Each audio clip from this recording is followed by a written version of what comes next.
Hey guys, how is everyone today? Today we're going to talk about Tamar Braxton and her fiance, or, well, her now ex-fiance. Tamar recently got robbed, and that's a scary thing that none of us want to live through. But then her and Jeremy Robinson recently broke up, and the timing is just too close to this incident to have nothing to do with it. What happened to Tamar Braxton?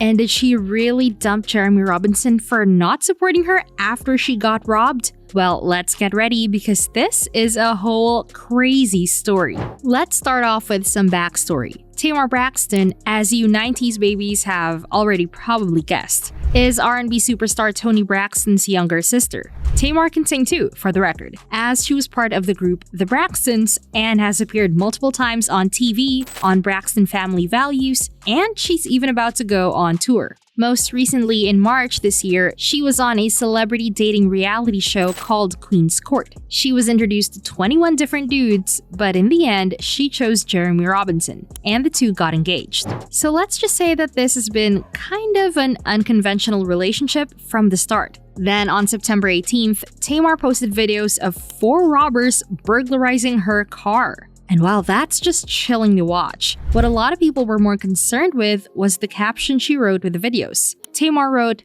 "I got robbed. At home. I'm not safe anywhere. I don't know why I keep getting violated. I had a lot in my car because I don't live anywhere, because I'm not safe anywhere or with anyone." People immediately picked up on the "I don't live anywhere" portion of that because she had been living with her fiance, Jeremy. One commenter wrote, "Wait a minute, you got a famous family, you have a fiance, but you don't have anyone or anywhere to live? Trouble in paradise, maybe?" Another wrote, "Honey, the news clarified that you cleaned out your closet and had trash bags of items in there.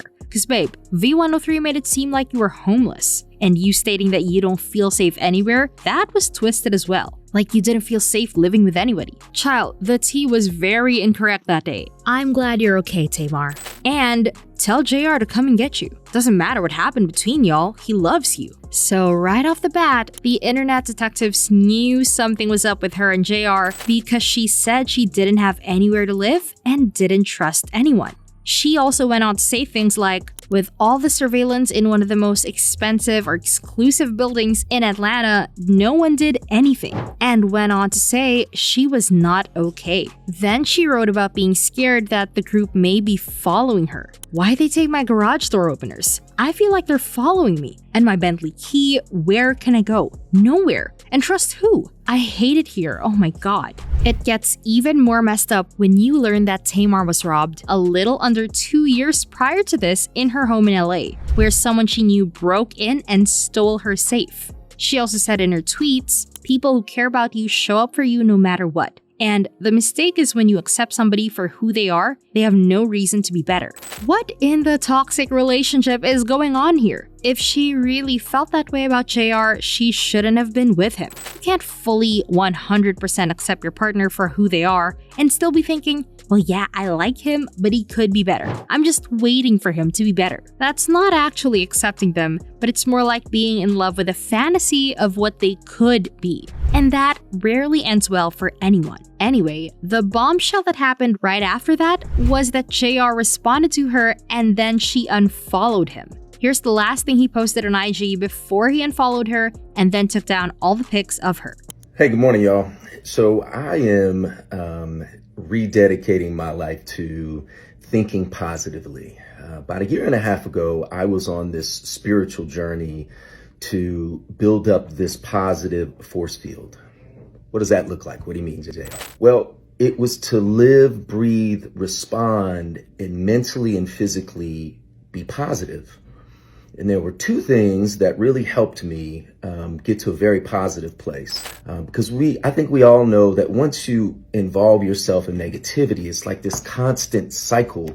And so I'm rededicating myself to some things that really, really helped me. And I think helped my growth. That was his direct response to her saying, "People who care about you show up for you no matter what." He literally just got on IG and said she was too negative and he wasn't going to let her bring him down anymore. while trying to give us all some sort of positive life lesson too. A lot of people were speculating that it was Tamar's mouth that landed her in this situation. Whenever she's upset or hurt, she's got some wicked words. I'm not over here ripping on Tamar. JR has a ton of baby mamas and is pretty much an advertisement for what not today. But that interaction with him saying that he wasn't letting words hurt him and her saying people who care up show up was her way of telling him that it didn't matter what she said to him or called him. If he loved her, he still should have showed up for her. And if you wanted more insight into how the relationship ended, all you have to do is read the lyrics to her new song, Changed. If I'm the girl, then why you in your feelings? Just say what you mean, no double meanings. Ask me if I had enough? Hell yeah.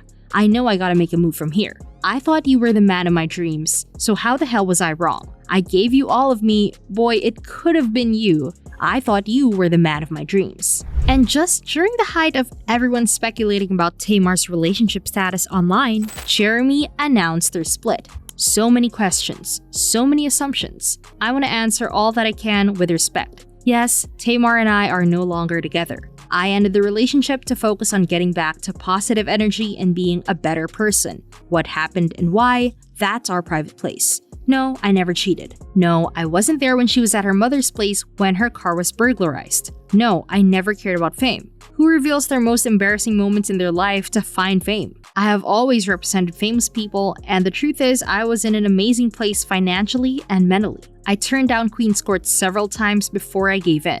Ultimately, I fell in love and it did not end how I wanted it. So, I want to heal. Tamar and I will always be friends and family for life. Thank you for respecting our privacy. And he's probably right about being in a good place financially. He's a personal injury and criminal defense attorney and the co-founder of the JR Law Group law firm. But now, Tamar has come out to tell us what happened between herself and Jeremy Robinson. Here's what she said about the situation on her YouTube channel. I've done a lot to work on my mental health and change who I used to be into who I am now. And I can't help if people fall into that perception because it's easy.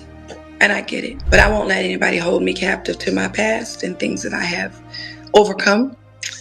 I today am mentally healthy and I'm happy. I'm hurt, but such is life. I'm surprised, but okay. But I just want everybody to know that the devil is a dirty liar, and I've worked my entire behind off. I funded this entire tour. Now, after that, she's been on her social media posting about her feelings and what went down from her side of the story. Now, bear in mind that Tamar had originally said she didn't feel safe anywhere with anyone. And JR had said he wasn't there when she was burglarized. And just remember that while you're reading this Instagram post she made. I have a quick testimony. Imagine your home being robbed, moving to a new city, trying to find your new tribe, never finding where you fit in, and then finally settling in with at least one person you trust, to getting your car robbed and vandalized, then broken up with from the person you love and feel safe with all in the same hour. What are you doing, God? It's too much. It's not. That's a lie. Let me tell y'all something. He's changing your situation, changing your environment, changing everything so that he can finish something in you that he started. Trust in him. Trust the process. God got you. Be encouraged and never give up. It's all right around the corner. If he doesn't change your situation, change will never come. So yeah, Tamar didn't just get dumped. Tamar got dumped within an hour of her getting robbed. So Jeremy really didn't have her back in that scary situation. She also got in the comments of that post and said, I was only telling you about my situation so you can reflect on your own situation. Nothing happened to me, it happened for me. I'm no victim. I'm a survivor who's in rehearsal for my very own tour that's almost 100% sold out. I'll take it, God, and whatever else you have for me. This is all sorts of classy. I really don't care what Jeremy says. Tamar isn't out here talking all kinds of shit about him or taking shots at him. And honestly, there are a lot of us who would if we got done dirty like she did and found out our fiance wasn't there for us when we needed them to be. But also for her to be all, "It didn't happen to me, it happened for me," that sounds pretty positive and inspirational. Now maybe she's like that because he said she should be, but whatever the case, she's definitely not being negative and dragging him in this situation. What do you guys think? How do you feel about Jeremy leaving Tamar right after she got robbed? And what do you think about her saying that this horrible situation didn't happen to her, but for her? What would you have done if you were in her shoes? Let me know in the comments and make sure you're subscribed so you don't miss any of our great videos.